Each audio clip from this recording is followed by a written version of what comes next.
I smell blood, steel, aggression without malice. How long has it been? Sheila opened her eyes, yawning and stretching her arms. How long has it been since I've seen a human in these halls? A few centuries? A millennia? She rubbed her eyes, adjusted her hair. Presentation was everything. As the lost soul trapped in her dungeon walked closer, she sprung from her vessel, spreading both her arms open, towering over the cloaked man. Welcome to my humble abode, mortal. Consider yourself blessed to stand before me. Wah! Where the duck am I? The soldier stood in the middle of what seemed like a desert temple, looking around. The teleportation seal, that burned a hole through his uniform, began to fade from his chest. He walked around the halls filled with sand and various riches, looking for an exit. Checking his equipment, all his instruments seemed to no longer work. The human knew he was very far from the battlefield he was on previous to teleportation. Ducking elves and their magic bullshit. He cussed, walking into the main chamber of the forgotten temple. Welcome to my humble abode, mortal. A female voice tore through the century-long silence. The man turned around, clenching his fist and aiming his left arm at the source of the sudden voice. She was easily as tall as a two-story house. Long sable hair which flowed like it had a mind of its own, cascading down her back in waves. Her body, curved like the desert dunes that hid the temple and skin kissed by the sun and heat, was decorated in ornamental jewelry.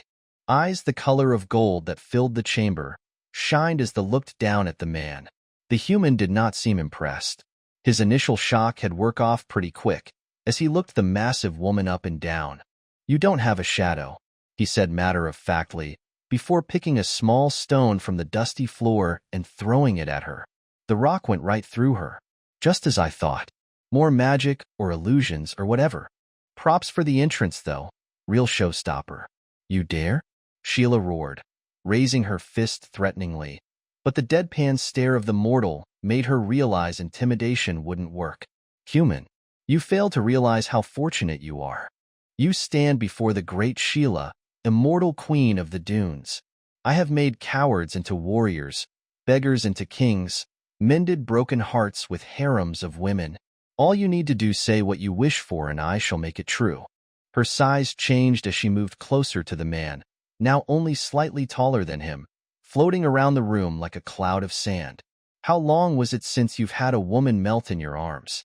The genie whispered, circling him. Her floating turned to slow, deliberate walking as she gained a more solid shape.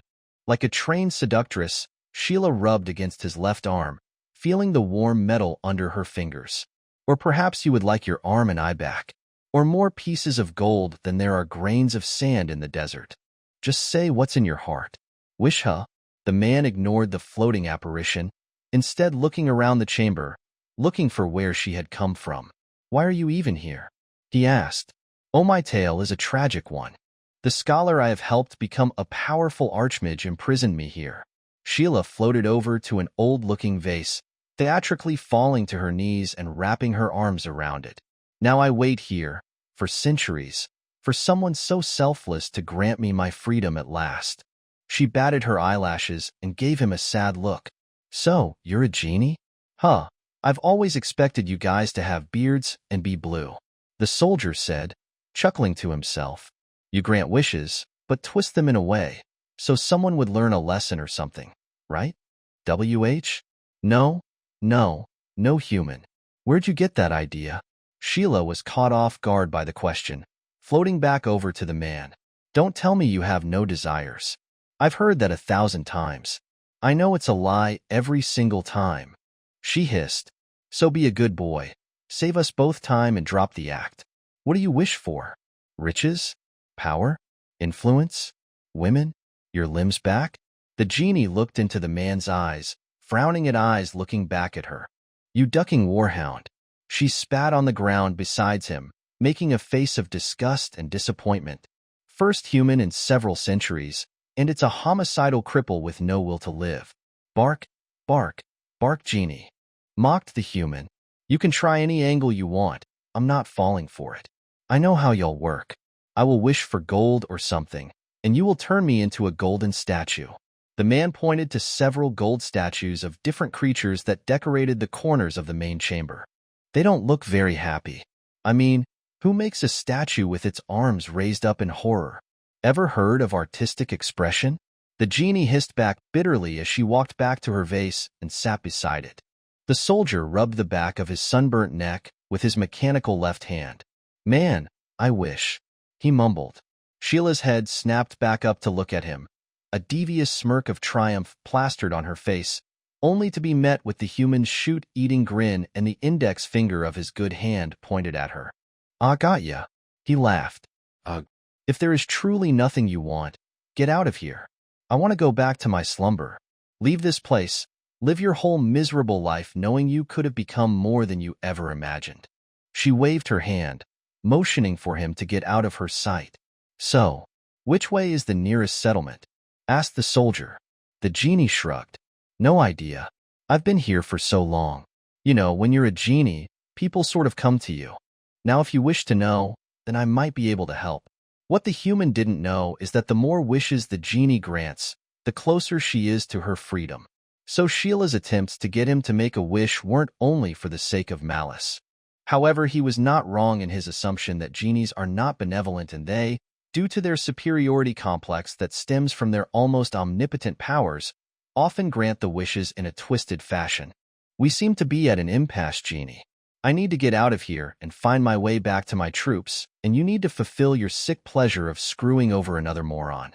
Since I don't intend to just die in the desert, I will take a gamble and have you grant my wish," the man said. Sheila almost leapt with joy, grinning ear to ear, once more assuming her towering and imposing form, her voice booming through the chamber. "Splendid choice, human. Now, speak. Tell mighty Sheila your wish. My wish for you, O all-powerful Sheila, is that you become such that the vase can no longer hold or bind you," the man said. Sheila roared with laughter, the sand from the desert pouring into the temple, wrapping around her like sandstorm. The vase shook and trembled, cracks appearing all over it, as the genie swirled and laughed, relishing in the thought of her soon-to-come freedom. "You fool. You think this will grant you some favor with me? That I'll owe you owe?" she roared, her golden eyes shining through the vortex of sand and dust. "Nonsense. You will be the first one I turn into a corpse for your insolence towards me. This temple will serve as your tomb." The restraints on her wrists fell to the ground with a clang, before turning into sand and being sucked back onto the rattling vase. The vortex soon too began getting sucked in. The genie soon followed. What's going on? This shouldn't be happening. Your wish, my freedom," she screamed before finally being pulled into the vase. The imprisoning vase shattered violently a second later, ceramics and sand flying in every direction, causing the soldier to cover his face with his metal left arm. As the dust settled, he waved his other arm a bit, clearing the view in front of him, followed by some coughing. "I'm free," the genie said, sitting where the vase once was. Her body seemed tangible compared to before. She looked over at the man, covering her chest with both her arms. The woman looked the same as before, and the amount of clothes, or lack thereof, had no changed either. "Don't just stand there, oaf. Toss me a curtain, or something to cover myself." Sheila hissed an order at the man. The soldier grabbed a piece of cloth from the pile of various riches that littered the chamber and tossed it over the woman. Sheila could not fully process what she was feeling. Liberation, shock, anger, embarrassment. She never felt so exposed before, despite wearing nothing but her ornamental jewelry for millennia. "Your wish. I was to be free. The vase is gone, broken. My prison is broken. Yet my power, The genie could feel power surging inside her, but it was different.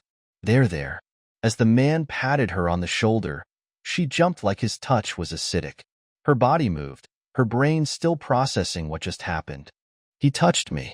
The thought overwhelmed her mind, as she wrestled with the realization that she was no longer intangible. Extending her right hand, she focused her magic.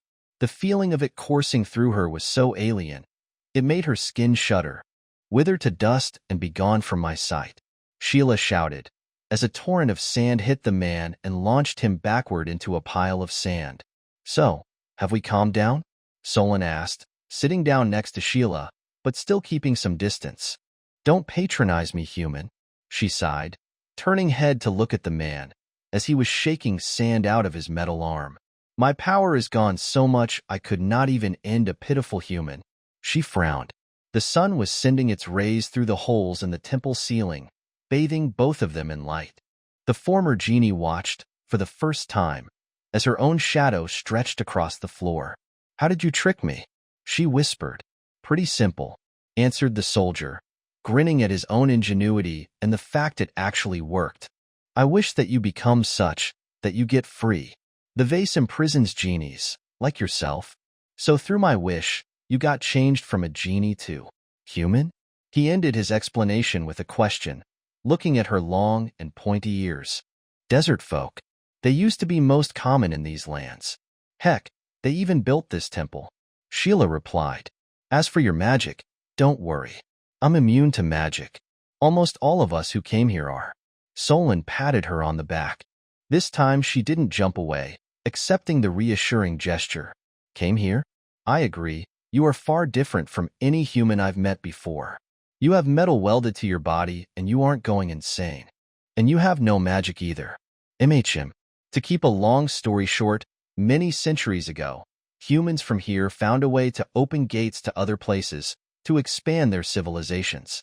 They would pop up, use their extraordinary powers to help civilizations grow, in turn being worshipped as gods or demigods or wizards and shoot. Issue is, not every world they came to was equally attuned to magic as their world.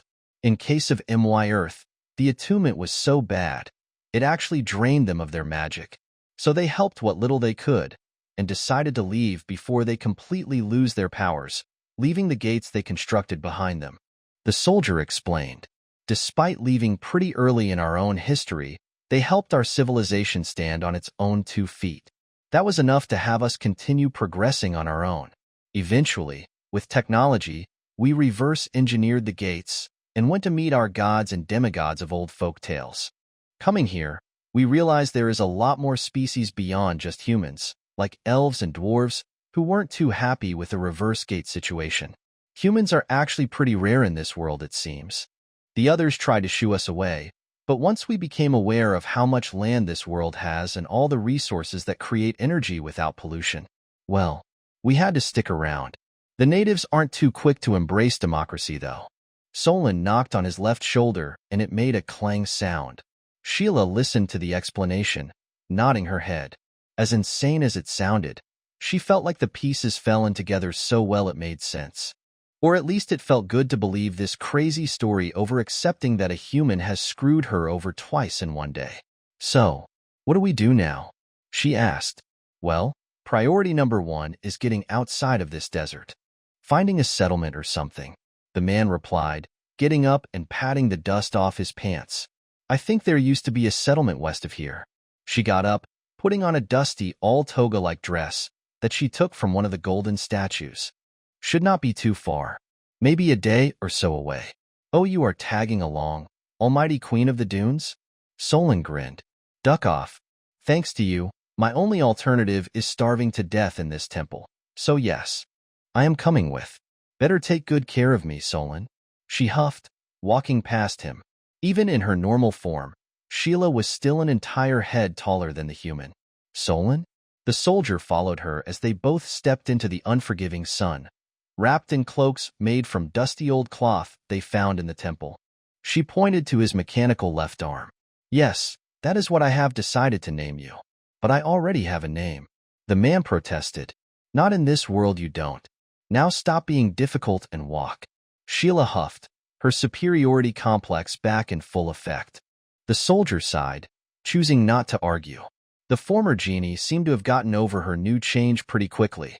He thought to himself, as they pair left the temple behind them.